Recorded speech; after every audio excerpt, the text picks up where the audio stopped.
Hello, bienvenue sur la chaîne Bujo et Gribouillis, je m'appelle Tiffaine. Je vais partager avec vous ma découverte du Bujo, pourquoi je m'y suis mise, faire un petit bilan de ce que ça m'a apporté et surtout vous montrer ce que donne ce premier semestre 2021 dans mon bullet journal.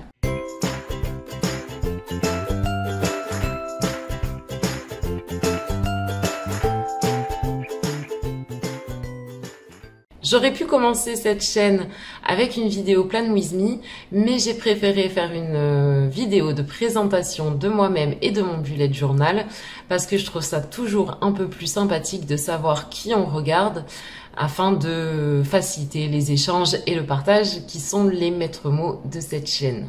Pour contextualiser ce qui m'a amené au bullet journal, il faut que je me présente un petit peu. Donc je m'appelle Tiffaine, j'ai 32 ans, j'ai 2 enfants.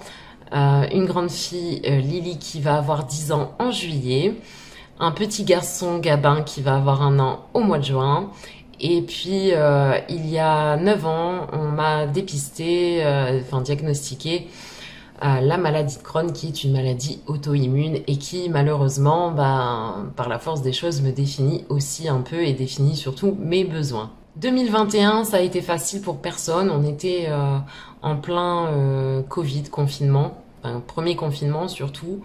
Et moi, c'est à ce moment-là, j'étais en fin de grossesse, donc j'ai accouché juste après le premier déconfinement. Donc c'était une situation très stressante. Ajoutez à ça que mon petit garçon est né avec une malformation cardiaque qui a nécessité une intervention et il est sorti de l'hôpital assez 1 mois en fait. Donc ça a duré un bon moment. Évidemment, avec Crohn, on est toujours fatigué. Quand on est enceinte, on l'est aussi. Quand on accouche, encore plus. Et moi, je n'étais pas chez moi. Je dormais dans un lit épouvantable à l'hôpital. Et puis, évidemment, comme toutes les mamans, j'avais un nouveau-né qui dormait en plus très peu. Pendant le temps où j'étais à l'hôpital, évidemment, les tâches ménagères se sont accumulées à la maison et je n'étais pas là pour faire la moindre petite chose. Je rentrais très peu. Donc ça a été vraiment une période de fatigue, de stress. Décembre 2020, je suis dans une espèce de marasme au niveau de ma vie de maman, ma vie de famille et de l'état de la maison. On dirait qu'il y a une bombe qui a explosé. J'ai accumulé du retard au niveau des tâches ménagères que j'ai pas réussi à rattraper. Mon petit bébé, il dort très peu, il demande beaucoup d'affection et moi je suis dans un état de santé vraiment pitoyable, ce qui fait que j'ai peu d'énergie et je suis frustrée, je n'arrive plus à profiter de ma vie de famille, j'ai beaucoup de mal à m'occuper de la grande, de passer des moments de qualité avec elle ou avec le petit. Je suis un peu en mode pilote automatique, je fais le strict nécessaire. Et puis j'ai toujours eu besoin de noter les choses, mais là encore plus parce que pour vous donner un exemple, j'étais dans un tel état de fatigue que je lançais une machine et j'étais capable de l'oublier pendant 2 jours, elle restait dans le tambour avant que je m'en souvienne parce qu'on n'avait plus de linge et voilà. Alors évidemment, au cours de ma vie, j'ai souvent eu j'ai souvent acheté des agendas qui n'ont pas été concluants parce que oui, bien sûr, il y avait les jours de la semaine, mais on n'avait qu'une vision journalière justement, pas une vision globale. Je ne savais jamais où noter les choses parce que au final, il n'y a pas d'endroit spécifique, ce qui fait qu'après, j'étais toujours amenée à les chercher et au final, ça m'aidait très peu. Donc décembre 2020, je disais, je suis dans un marasme, je n'en peux plus, je veux trouver une solution pour sortir de ce cercle vicieux et d'être tout simplement plus heureuse, moins frustrée et être plus disponible pour ma famille et aussi avoir du temps pour moi. Je me souviens que j'avais commencé une épingle d'organisation au niveau de Pinterest. Je me dis que je vais aller y faire un tour et en scrollant, je tombe sur une épingle 1 an de bullet journal. Donc ça expliquait pas le bullet journal, c'était juste un témoignage. Et donc, je me retrouve sur le blog des Piapia de Séverine. Je ne suis plus sûre du nom, je vous mettrai de toute façon le lien dans la barre d'infos. Donc juste avec ce témoignage, j'arrive à comprendre ce qu'est le bullet journal. J'en avais aussi entendu parler à diverses occasions, par-ci, par-là. Et sur le moment, je vois pas ça comme une solution, mais comme un support, puisque je vous disais, j'ai tendance à tout noter, mais là, j'en étais arrivée au point où j'avais des petits papiers de partout, qu'évidemment, quand j'avais besoin, je ne retrouvais pas, qui étaient jetés parfois, enfin bon. Et je me dis, bah tiens, déjà ça va me permettre d'avoir un autre support que l'agenda, de pas avoir des milliers de papiers, je vais tout rassembler au même endroit. Déjà, ça va m'aider un petit peu à m'organiser, mais c'était vraiment pour pas perdre mes papiers, c'était surtout ça. Alors ce qu'il faut savoir, c'est que quand je commence quelque chose qui nécessite un petit peu de matériel, je me renseigne à fond dessus, parce que j'aime pas acheter un truc qui au final va pas correspondre à mes attentes, je vais être frustrée, je vais pas l'utiliser, j'aurais dépensé des sous pour rien. Donc, je me lance dans une recherche de carnet, voilà, parce que bien sûr que pour le bullet journal, il ne faut qu'un carnet, même un vieux, et un crayon. Donc c'est ce que j'ai fait en attendant de recevoir mon carnet. Je pris un vieux cahier d'école de ma fille qui était déjà entamé, et j'ai déjà commencé par me noter, par me faire des to-do list toutes simples avec un stylo noir. Mais très vite, sur Pinterest, je croise des images de bullet journal créatifs. Et là, je me dis que j'ai envie de ça. Voilà, j'ai envie de ça parce que j'aime bien quand c'est propre visuellement, quand c'est structuré. Je me dis que le beau va m'amener à y retourner. Et surtout, j'ai complètement abandonné, de par ma vie professionnelle, ma vie de maman, j'ai complètement abandonné mon côté créatif. Avant, je gribouillais beaucoup. Je préfère pas dire que je dessine. C'est pas parce que j'ai pas confiance en moi. C'est juste que j'ai jamais appris les ombrages, ce genre de choses. J'ai jamais pris de cours. C'est du dessin et des traits très basiques. Et je trouve que ce serait un peu insulter ceux qui font du vrai dessin que de dire que je dessine. Rapidement, j'ai une idée précise de ce que je veux. J'ai envie de me lancer dans l'aquarelle et donc je veux un papier épais, des pages numérotées, une pochette à souffler, un élastique pour tenir, des rubans. Et je crois que c'est à peu près tout. Évidemment, je veux une couverture qui me plaise tant qu'à faire. Et au fil de mes recherches, je tombe sur un Notergami, voilà, dont je vous parlerai un peu plus après, dont je suis relativement contente. Je commande donc mon Notergami. Pour le reste du matériel, je laisse tomber parce que ma fille, qui a elle aussi tiré un petit peu mon côté créatif, a tout plein de feutres, de stickers, enfin bon, donc je me dis que pour débuter, ce sera très bien. Je reçois donc mon carnet et puis je décide de commencer en janvier puisque c'est pas une obligation, mais de toute façon, on est fin décembre, donc le temps de préparer mes pages annuelles, je vais tomber pile poil. Et puis là, déjà, premier constat, c'est que le bullet journal me permet d'avoir un petit moment juste à moi, d'être dans ma bulle avec ma petite musique et de passer un moment calme et également assis puisque je suis dans un mauvais état de santé et que je ne peux pas me permettre de rester debout très longtemps. Voilà, et donc le premier constat, c'est l'apaisement. Ça m'apaise beaucoup. Je suis déjà de meilleure humeur puisque j'arrive à trouver du temps pour moi. Arrive janvier et puis là, je commence très vite. Je vois du progrès au niveau de ma maison, de ma vie de famille, du temps que j'arrive à me dégager, tout ça. Je crois que ce qui m'a le plus motivée, c'est la to-do list parce que c'est très satisfaisant de cocher au fur et à mesure ce qu'on a pu faire. Ça a aussi un effet un peu coup de pied au cul, désolé pour l'expression, sur moi, puisque quand je reporte des tâches de jour en jour, au bout d'un moment, je finis par me dire non mais Tiffaine, là à un moment donné, il faut les faire. T'as plus le choix, faut le faire.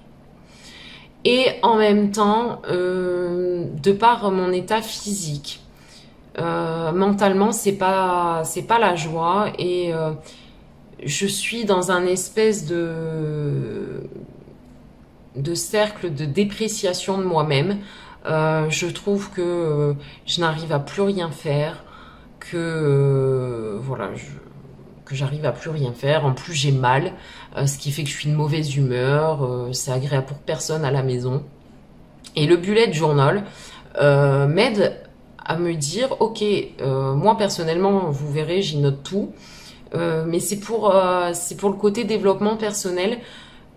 Ok, t'as été fatigué, mais regarde, t'as quand même fait ça et ça.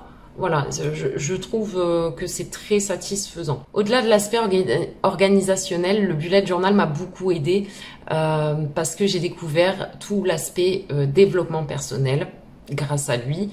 Ça a commencé par le mood tracker, puis après je me suis un peu plus penchée sur la question parce que Crohn est énormément lié à notre état émotionnel.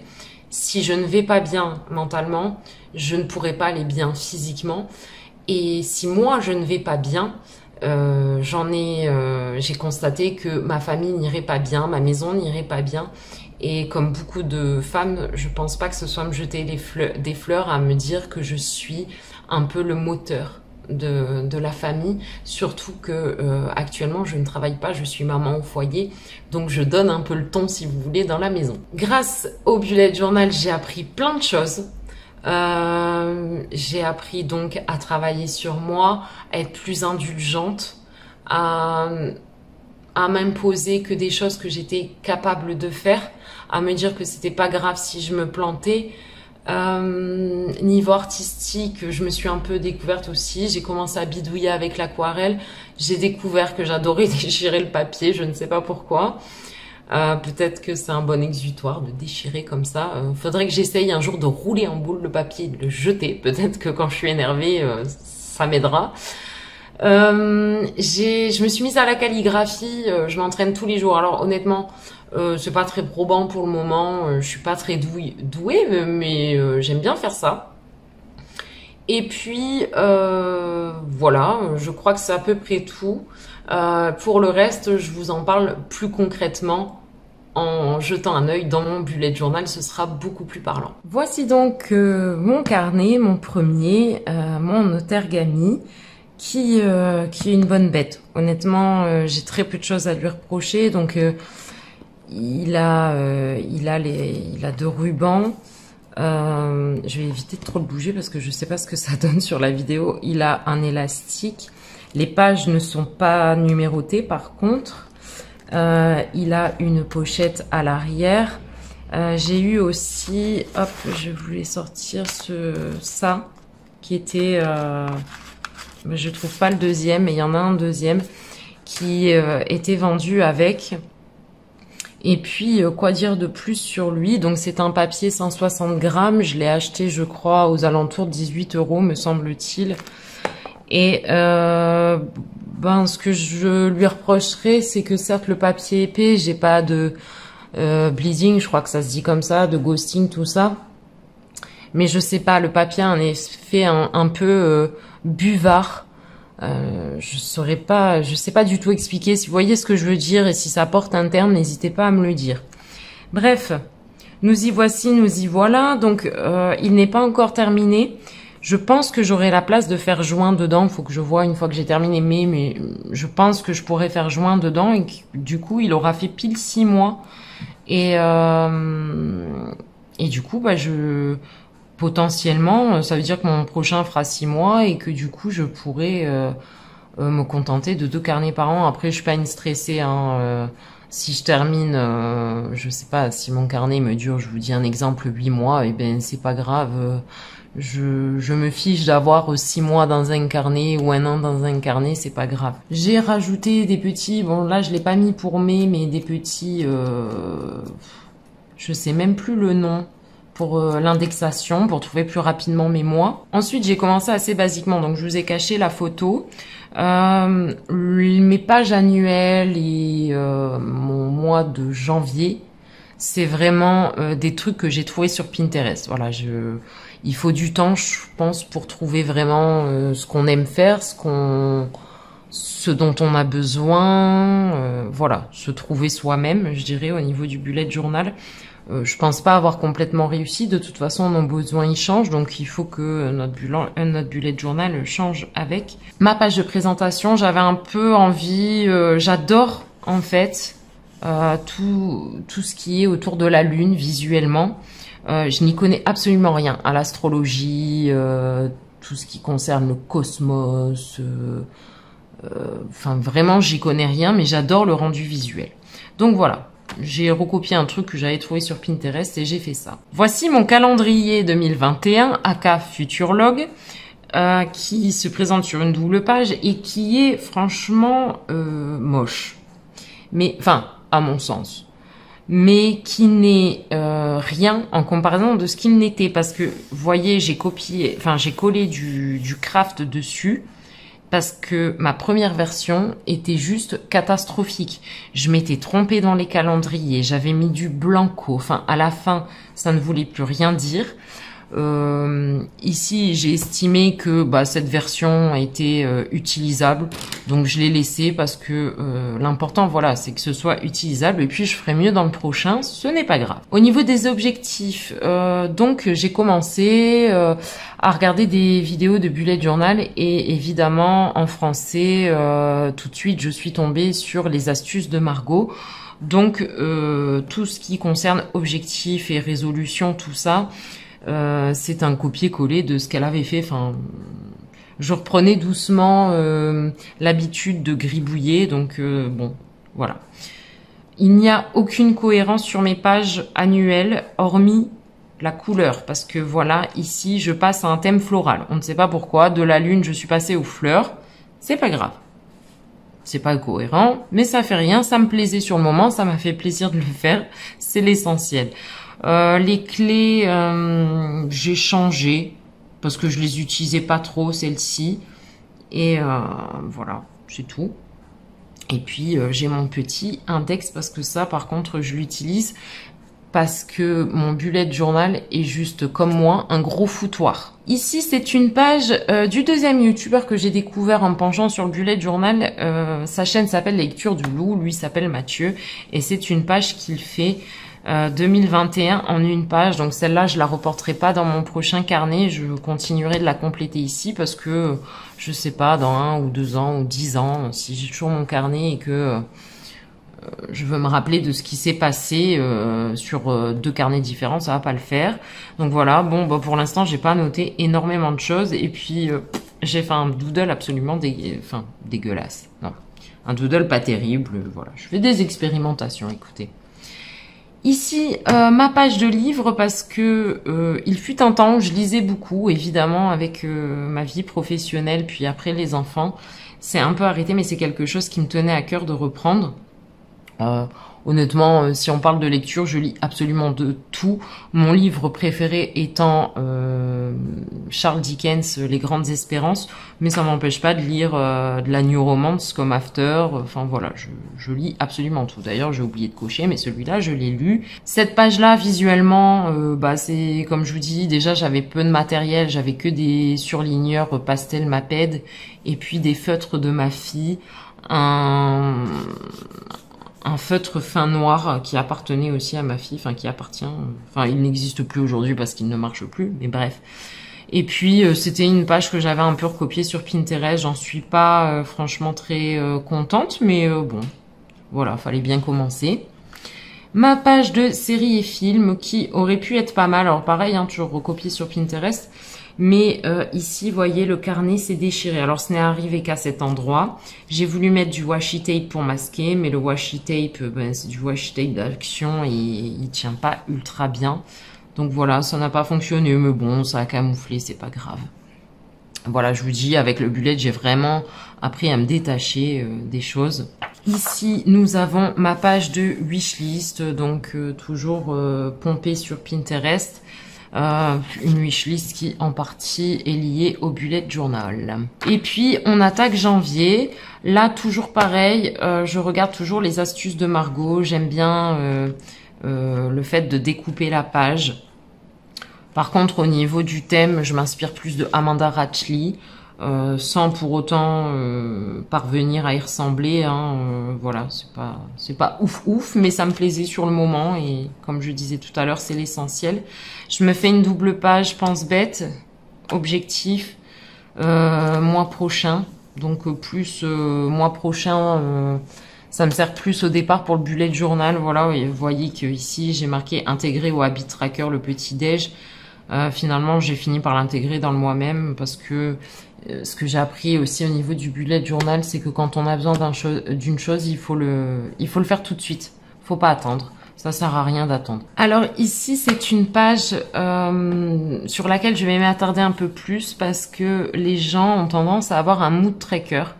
Ici, moi, j'ai un chron tracker. Ça me sert pas de savoir dans quelle humeur j'étais puisque de toute façon, mon humeur, je suis quelqu'un d'assez simple. Si je vais bien physiquement, en général, je vais bien mentalement, je suis de bonne humeur. Et on peut déjà voir que grâce au bullet journal, le mois de janvier, ça s'est plutôt bien passé. En parallèle, il n'y a pas eu que le bullet journal pour m'aider. En parallèle, j'ai attaqué un espèce de régime alimentaire, voilà, pour aller mieux, qui est dur mentalement, mais ma foi, qui apportait un peu ses fruits. Donc voilà, j'ai un barème de couleurs en fonction de mon état. Habit tracker juste à côté. Au départ, j'avais fait ça. Et puis, comme je l'avais noté à la page précédente, je voulais intégrer le petit-déj parce que c'était important pour Crohn d'avoir 4 repas par jour. Et j'ai beaucoup de mal à petit déjeuner. Et là encore, c'est satisfaisant. Je pense plus à le faire si j'ai une petite case à colorier ou à barrer. C'est un peu le but du habit tracker aussi. Et donc, je n'avais plus de place. Alors, j'ai fait un rajout sur une feuille simple. Voilà. J'avais une page aussi un peu de ce qui me faisait du bien pour m'occuper de moi, puisqu'il fallait que je devienne un peu égocentrée pour le moment. Et puis une autre page avec une petite playlist, le livre que j'avais envie de lire ce mois-ci, un film que j'avais envie de voir et une série que j'avais envie de reprendre parce que je l'avais déjà vue. Et puis j'étais dans ma période DIY, donc au niveau des produits cosmétiques et zéro déchet, tout ça. Donc voilà, je m'étais fait un petit pense-bête comme ça. Et là, je vous dirais que c'est la page la plus importante de mon bullet journal quand j'ai commencé. Je me suis fait une routine de ménage. Donc ce que je devais faire tous les jours et puis les tâches par jour spécifique. Ce que j'ai fait, si jamais vous avez besoin pour raison X ou Y de reprendre une routine, j'ai pris toutes les tâches que je devais faire dans la maison, je les ai mis sur un papier et ensuite moi j'ai essayé de les répartir en fonction de mon état physique, c'est-à-dire de faire des tâches qui allaient pas me fatiguer, me tuer pour les 3 jours à venir. Voilà, c'est ça. C'était ça le but. Cette routine, elle m'a permis de remettre ma maison en état de marche, de pouvoir avoir des gens qui venaient à l'improviste et avec un bébé qui vient de naître, je peux vous garantir que ça arrive beaucoup, et d'avoir une maison correcte, de m'y remettre, de rattraper mon retard. C'était surtout ça le but. Aujourd'hui, j'en ai plus besoin. Mais elle m'a servi pendant bien 2 mois. Et puis ensuite, je l'ai pas caché, mais je me suis fait une petite page de gratitude. Vous pouvez voir qu'au début, j'avais pas de weekly, comme on dit, de semaine, de vision globale sur ma semaine. J'avais une vision globale par jour. Mais je me suis vite rendu compte que du coup, je faisais la même erreur que dans les agendas et que ça me convenait pas, que j'avais moi personnellement besoin certes de dailies mais aussi de weekly. Autre page importante pour moi dans mon bullet journal, ce sont mes pages de menu. Alors évidemment elles ont évolué au fil des mois, même parfois des semaines, mais j'avais déjà besoin pour mon organisation au niveau de la famille de faire un menu de la semaine, ce qui me permettait de faire une liste de courses précise parce qu'au départ ce n'était pas moi qui les faisais, c'était mon conjoint parce que ça me fatiguait beaucoup les courses. Et puis, étant considérée comme une personne à risque, c'était quand même plus raisonnable que je n'aille pas dans un supermarché. J'envoyais un peu au front du coup mon conjoint. Mais ce que je fais, c'est que ça, je l'ai gardé. Je remplis d'abord au crayon gris les menus pour la famille. Et ensuite, après, ce qui est écrit au crayon, la version définitive, c'est ce que moi j'ai mangé. Parce que ça m'aide à voir, comment dire, un parallèle entre ce que j'ai mangé et ensuite dans quel état je me trouvais au niveau de Crohn. Donc ce qui va pas. Au début, je mettais des annotations. Voilà, j'avais mangé des M&M's et ça a été catastrophique. Donc je me le suis noté, on mange plus jamais de M&M's. Donc les menus sont très importants pour mon organisation et pour mon processus d'aller mieux. Ensuite, j'intégrais à ces menus des idées repas et ma liste de courses. Alors là, pareil, c'est pas ma liste de courses entière. C'était juste pour avoir un endroit où noter quand, par exemple, je ne sais pas, je finis la bouteille d'assouplissant pour me souvenir que j'en ai plus ou que j'arrive à la fin, quoi. Je le note pour pas oublier. Et puis, je commence ma liste de courses comme ça, parce que j'ai noté ici. Donc, c'est sur cette page que j'ai fait ma première grosse boulette. Je sais plus exactement ce que c'était, mais j'ai dû coller du craft par-dessus pour pas que ça se voit. Et puis, bon, là, j'avais mis du blanco qui a commencé à s'écailler, bref. Et c'est là que j'ai pris une astuce de Elise Francis, qui aujourd'hui ne fait plus de vidéos, mais qui est très inspirante, ceci dit, si vous ne connaissez pas ses vidéos, peu importe quelle date. J'ai collé un petit personnage, une petite poule ici, et j'ai marqué « Si boulette il y a, la page tu ne déchireras pas, preuve de créativité tu feras ». La plupart des recettes que je prends, elles viennent de Pinterest, et à chaque fois, je les retrouve pas dans mes épingles, et je préfère avoir une version papier, donc j'ai commencé à les faire dans mon bullet journal. Aujourd'hui, c'est plus le cas parce que j'en mettais trop et du coup, je me suis acheté un carnet pour ne mettre que les recettes que j'ai bien aimées, que j'ai testées, que j'ai bien aimées. Et comme ça, je dégage en même temps l'épingle sur Pinterest. Troisième semaine de janvier, je capte enfin que ce n'est pas des dailies dont j'ai besoin. Enfin, j'en ai besoin, mais j'ai besoin d'une vision globale de ma semaine. Là, toujours pareil, je crois que c'est un spread inspiré d'Amanda Reichley. Dans mon bullet journal, je ne m'interdis rien. Donc, les recettes, ça fonctionnait pas pour moi, mais je ne m'interdis rien dans le sens où, quand j'ai besoin d'exprimer quelque chose, que ce soit par une chanson, un écrit, peu importe, je le note, voilà. Bien sûr que le bullet journal, c'est un système d'organisation à la base, mais comme je vous dis, c'est un bon support aussi pour le développement personnel. Et donc, quand j'ai besoin, je fais. Ici, ce jour-là, j'ai découvert le yoga qui m'a fait énormément de bien et je voulais, comment dire, je voulais mémoriser tout ça, voilà. Quel bien ça m'avait fait, pourquoi j'en étais venue à ça, au cas où, parce que vous savez, souvent on a tendance à oublier ce qui nous fait du bien, pourquoi ça nous faisait du bien et d'abandonner cette habitude alors que c'est complètement stupide puisque ça marche pour nous. Quatrième semaine, mes weekly s'améliorent dans le sens organisationnel pour moi. Donc j'ai toujours un petit calendrier parce que moi j'ai besoin de savoir quelle semaine on est. Bon, je mets toujours un tracker d'hydratation sur le côté, mais ça ne me sert pas. Enfin, ça ne me sert pas, je le remplis pas, ou puis ça m'aide pas. Par contre, ce qui m'aide, voilà, c'est la to-do list. Donc, bien sûr, j'ai ma routine ménage. Je sais ce que je dois faire tous les jours. Je sais, voilà, je sais ce que je dois faire tous les jours. Mais il y a des choses que j'aimerais faire et que je ne sais pas quand est-ce que je vais pouvoir les faire, mais j'aimerais bien le faire cette semaine.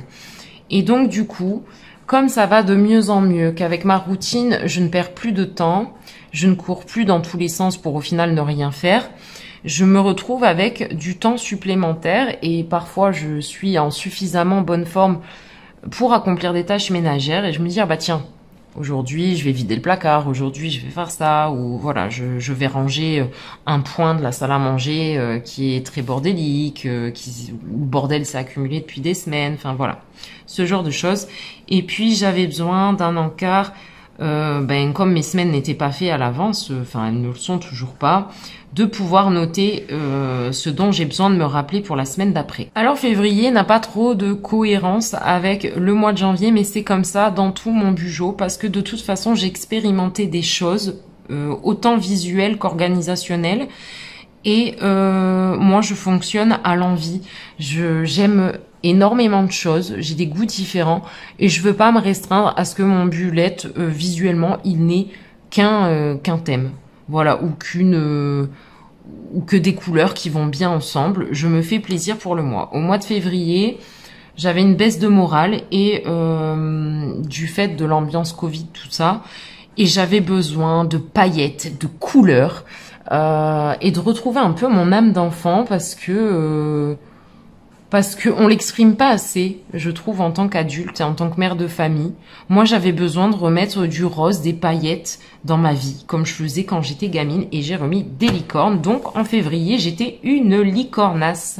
Toujours cette découpe de pages, et puis, par contre, au niveau de ma page mensuelle, ça n'a point changé. Mon habit tracker n'a pas changé, par contre, mon chrono tracker... finalement, j'étais au mois de février, en fait... Les jours que je n'ai pas remplis, il faut savoir que c'était des jours où j'étais pas bien. Je n'ai rempli que les beaux jours finalement. Je rentrais dans un cercle où j'avais plus envie de savoir, de me rappeler dans quel état j'étais. Alors que finalement je m'en rappelle puisque c'est ceux que j'ai pas coloriés. Mais voilà, j'avais plus spécialement envie de suivre mon état parce que malgré mes efforts, c'est comme ça malheureusement avec Cron. Malgré les efforts, j'avais pas de résultat. Février, j'ai voulu voir, je voulais voir la fatigue, ce que ça engendrait sur mon état physique avec Cron. Mais comme j'ai pas rempli mon Chrono Tracker, bah du coup ça m'a peu servi. J'avais fait une plus grande playlist que finalement je n'ai pas remplie. J'avais fait une page pour la Saint-Valentin. Je comptais y mettre des paroles de chansons qui me rappelaient notre histoire. Et finalement, j'ai eu très peu de temps pour ce genre de choses au mois de février, donc j'ai laissé tomber. Je m'étais fait aussi une journée satisfaisante avec un petit tracker, mais pareil, pas eu le temps de remplir. Mes gratitudes se sont transformées en petits bonheurs. J'avais été frustrée au mois de janvier de ne pas avoir assez de place. Donc j'ai prévu une double page pour le mois de février. Et finalement, comme je vous dis, c'est des choses que je n'ai pas eu le temps de remplir. Toujours mes menus de la semaine. Toujours mes weekly présentés de la même manière. Au mois de février, je teste une autre page de menu parce que il faut savoir que pour tout ce qui est repas à la maison, afin de manger correctement toute la semaine, puisque c'est très important pour moi, je fais du meal prep. Voilà, si c'est quelque chose qui vous intéresse, je pourrais vous en parler dans une autre vidéo. Et je voulais intégrer un système dans mon bullet journal.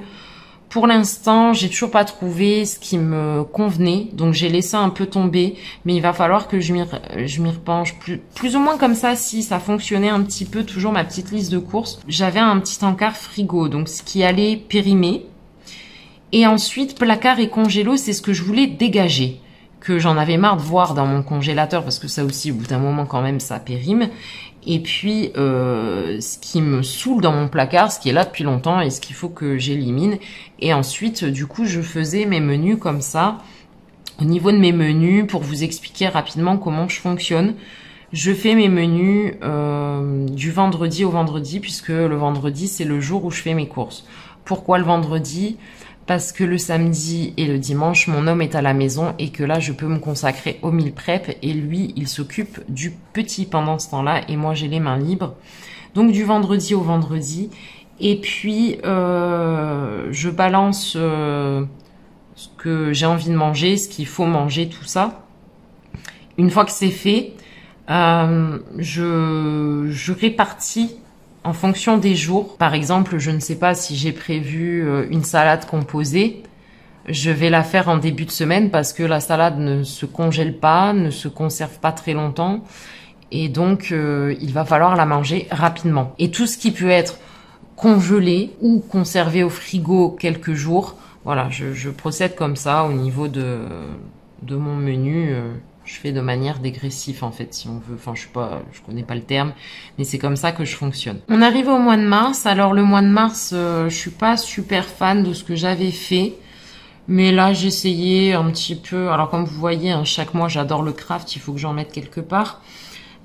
C'était aussi de l'aquarelle, mais ça n'a pas donné ce que je voulais que ça rende. Des essais avec des stickers aussi, et puis un essai un peu style blending. J'avais repris la typographie de Star Wars et j'avais essayé de faire un effet d'aquarelle dedans.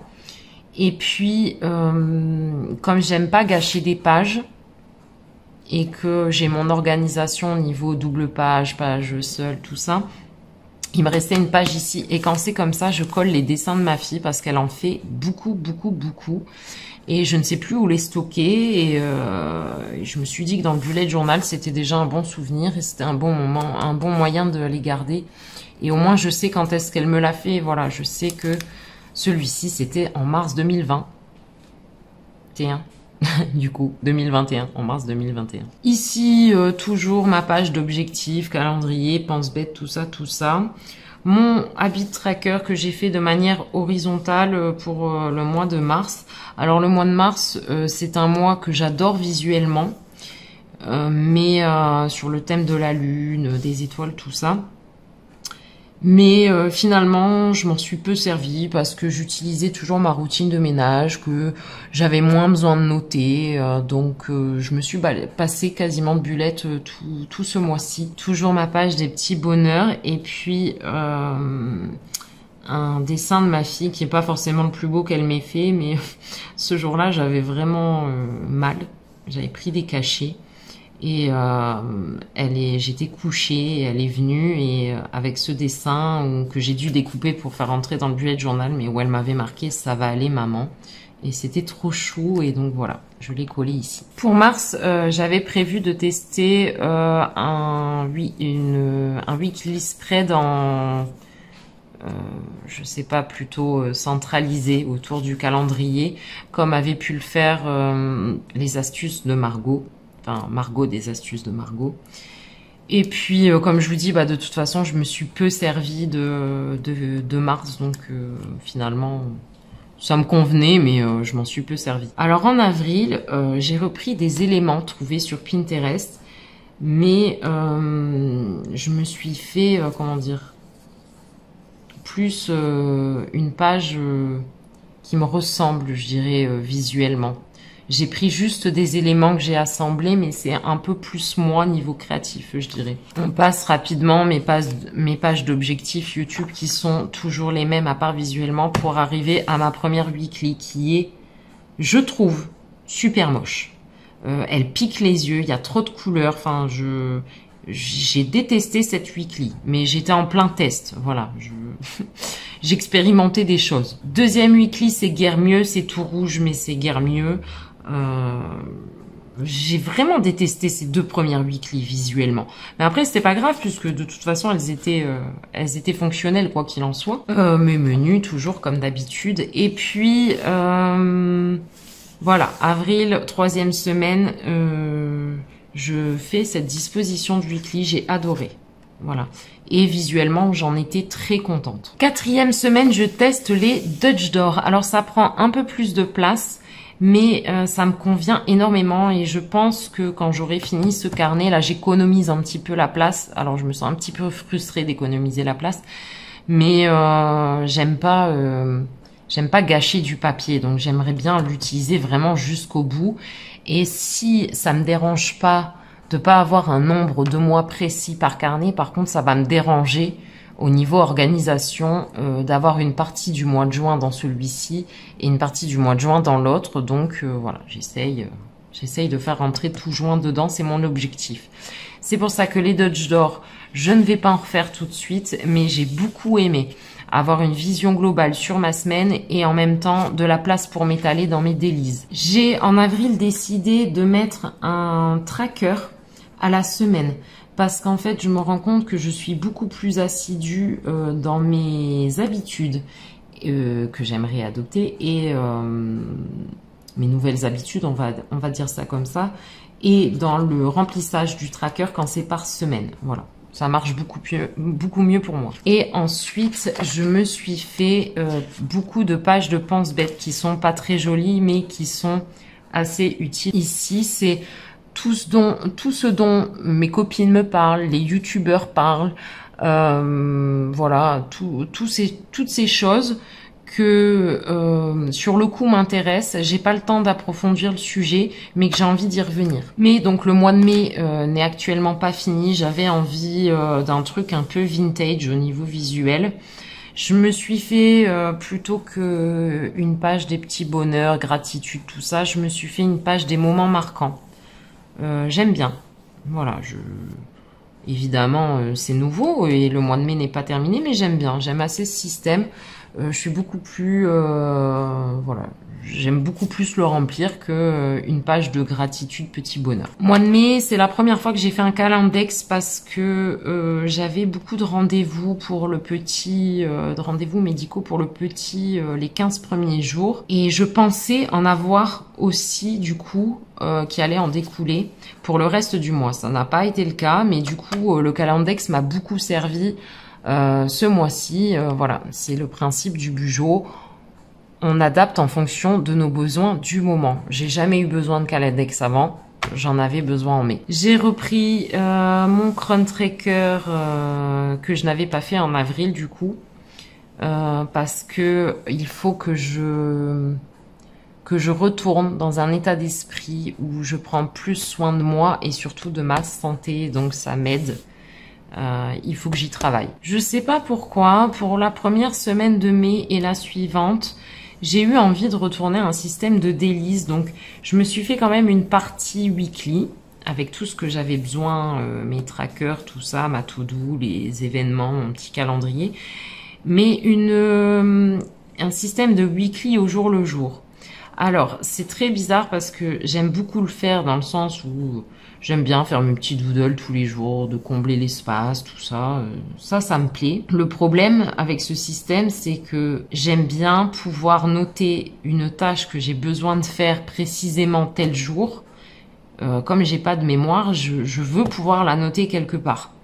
Et dans ma to-do list, je l'utilise pas comme ça, donc ça convient pas. Et donc là, je me suis retrouvée quand même embêtée avec par exemple des tâches que je reportais, que je pouvais reporter nulle part puisque j'avais pas fait mes jours en avance. Voilà, donc j'ai quand même continué comme ça sur la deuxième semaine. Je ne sais pas pourquoi, ça ne me convenait pas, mais j'avais envie d'être vraiment sûre que ça ne me convenait pas. Et puis du coup, cette semaine, qui n'est donc pas terminée, c'est la troisième. Et je suis donc repartie sur un système de weekly et dailies déjà établi à l'avance puisque je sais plus ou moins quelle place je prends pour mes dailies. C'est sur cette semaine de mai inachevée que on va se quitter. J'espère que cette vidéo vous aura plu et vous aura été utile d'une manière ou d'une autre. Vous pouvez également me suivre, suivre mon aventure Bullet Journal et autres boulettes sur Instagram à Bugeot et Gribouillis. Je vous mettrai tout ça en barre d'infos. N'hésitez pas aussi en commentaire à me donner vos conseils si vous êtes plus aguerri au niveau du bullet journal ou à me raconter vos galères de débutante. On partagera tout ça ensemble. En attendant la prochaine vidéo, portez-vous bien, à vos marques, prêts, bugeotez.